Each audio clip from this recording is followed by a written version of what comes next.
So start na sila dito nung clearing operation po sa paligid ng Riverbanks, Marikina. And tingnan nyo, ang kapal din pala nung putik na nandyan sa baba. Dito sa may bandang taas kasi wala masyado, no? Pero dito, ayan, kita nyo naman. So hanggang dito po yan. So yan po ay purong mga putik.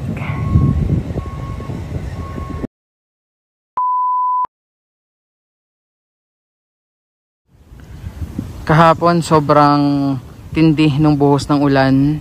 Ngayon po maaraw na, no? This is a day after maramdaman natin yung matinding buhos ng ulan, bunsod nga ni Super Typhoon Karina. So andito tayo sa may Riverbanks dito po sa Marikina City.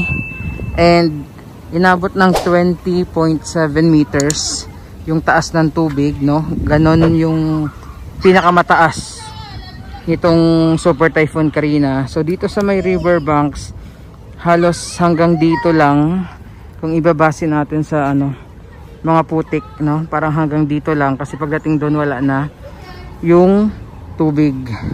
So kung makikita nyo, ayan, may konting mga putik-putik lang dito sa may bandang taas, pero hindi masyadong umabot dito sa pinakaibabaw yung baha. Ayan, so dito wala. So ito yung itsura ngayon ng Riverbanks a day after nga nung malakas na buhos na ulan dahil kay Karina. So baba tayo.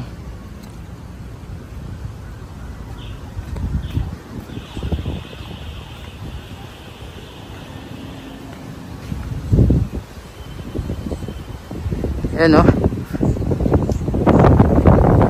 So as you can see, wala masyadong putik dito. Konti lang. Yung mga damo, litaw na litaw pa rin. Ayan. Wala rin masyadong kalat. So laking bagay talaga nung ginawang dredging dito. Bumaba na rin yung level ng tubig dito sa Marikina River.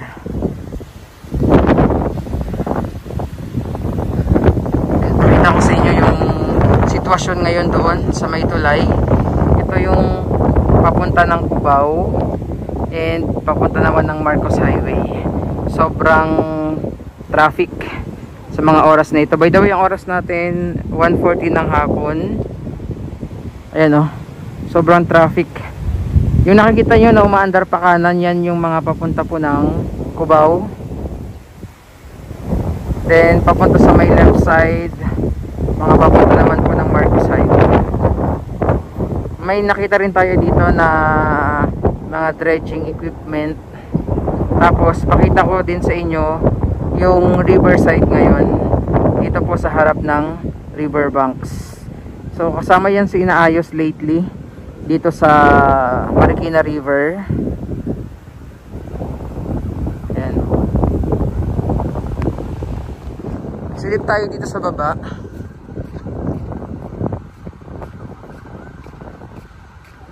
Dito yung medyo marami-raming putik. Ayan, oh.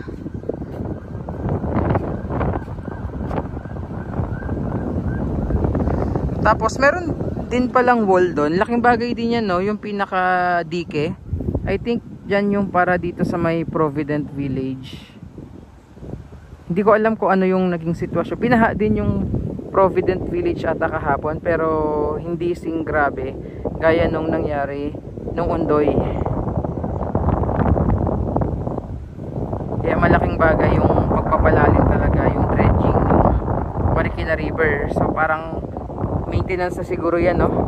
Na palagi ang i-dredging kasi gaya today and kahapon bumaba na naman yung mga silt galing sa bundok. Nakita nyo naman, madami-dami yan. So kailangan naman makuha yan, no? Through dredging operation. So ikot ko muna yung ating camera.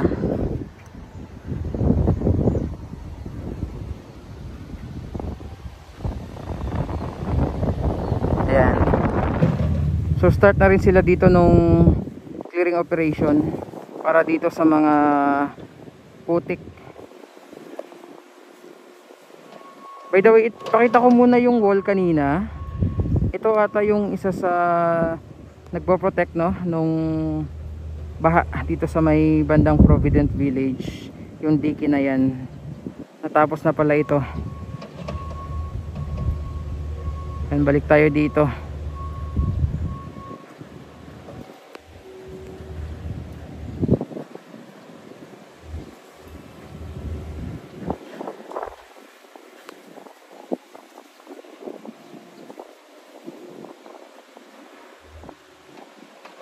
Halos dyan lang naman sa baba yung mga burak and putik, kasi dito sa may bandang taas halos wala masyado.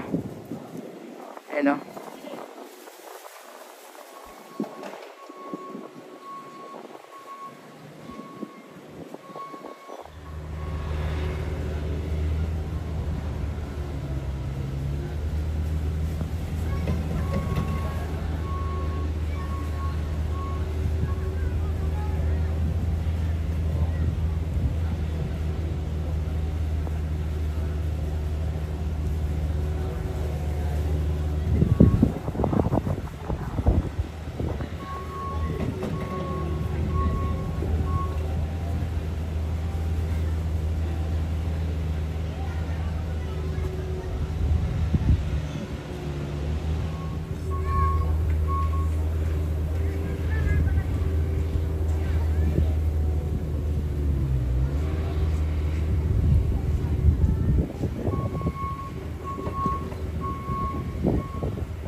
So lumipat tayo ng pwesto.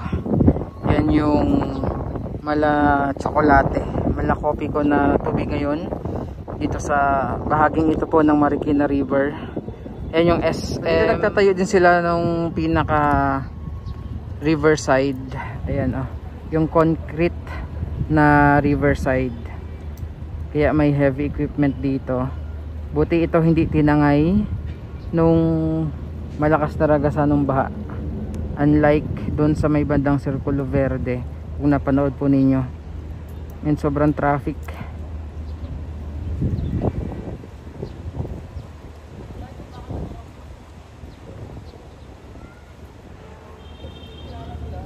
Sa ngayon wala na masyadong kalat na sumasama dito sa tubig papalabas ng Pasig River. Meron dito mga sumabit sa gilid. Ito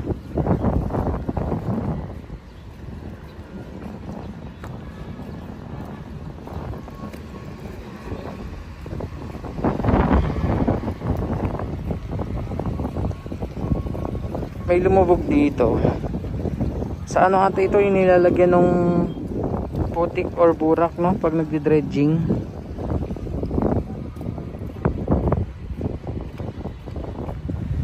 So start na sila dito ng clearing operation po sa paligid ng riverbanks Marikina. And tingnan nyo ang kapal din pala nung putik na nandyan sa baba.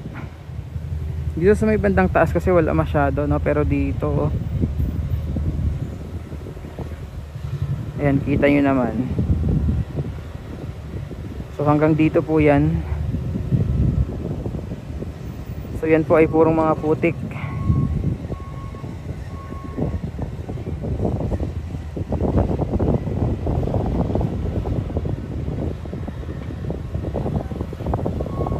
Ang dami din.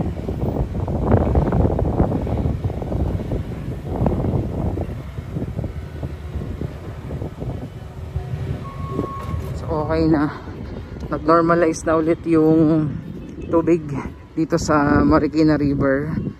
And yun nga, sabi ko kanina, maaraw na po, unlike kahapon.